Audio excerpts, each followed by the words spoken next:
So, Gatsby. Gatsby? What Gatsby? This Gatsby. Mr. Gatsby. In homage to the new film that's coming out in December, I decided I'd have a look at the book. This one, to be specific. More specifically, the narrator, Nick Carraway, and how he is quite gay, actually.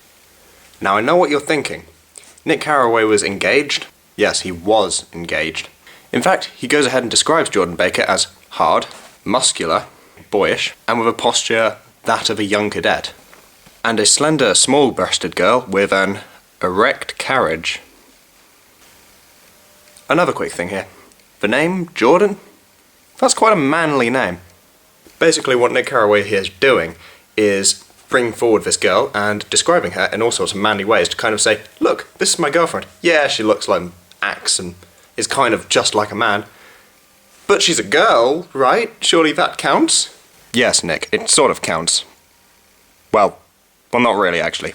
In fact, he seems so attracted to Jordan because of all this masculine terminology about her. But he doesn't really describe anyone else that favourably. I mean, Daisy is quite girly, so he only really talks about her voice.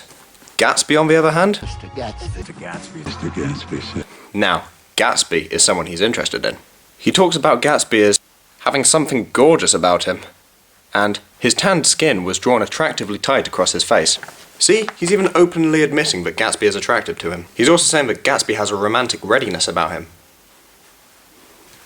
And he spends a lot of time trying to seduce Gatsby. Well, sort of. And after the incident in Chapter 7, Nick thinks that he's actually got a chance with Gatsby, now that Daisy doesn't really want him. But in Chapter 8, after discovering that Gatsby still loves Daisy, Nick decides enough is enough and turns his back on Gatsby for the last time. But just because he completely fails to get it on with Mr. Gatsby, doesn't mean that Nick isn't gay. At the end of Chapter 2, Nick Carraway suggested to have some sort of relationship with Mr. McKee. I was standing beside his bed, and he was sitting up between the sheets, clad in his underwear, with a great portfolio in his hands. Beauty and the Beast, Loneliness, Old Grocery Horse, Book and Bridge. Then I was lying half asleep in the cold lower level of Pennsylvania Station, staring at the morning Tribune, waiting for the 4 o'clock train. So basically, he's last seen with Mr. McKee, who sat in his underwear, and then it skips ahead about 4 hours to him being completely alone, and there's no mention of what happens in that time. Fitzgerald uses Nick Carraway as his narrator so that he can actually structure the whole novel. This allows him to weave this love story into what is essentially a social satire of the time.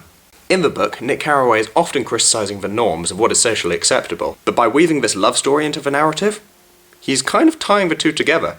Which means that he's criticising the social norms for romantic interaction. So yeah, Nick Carraway.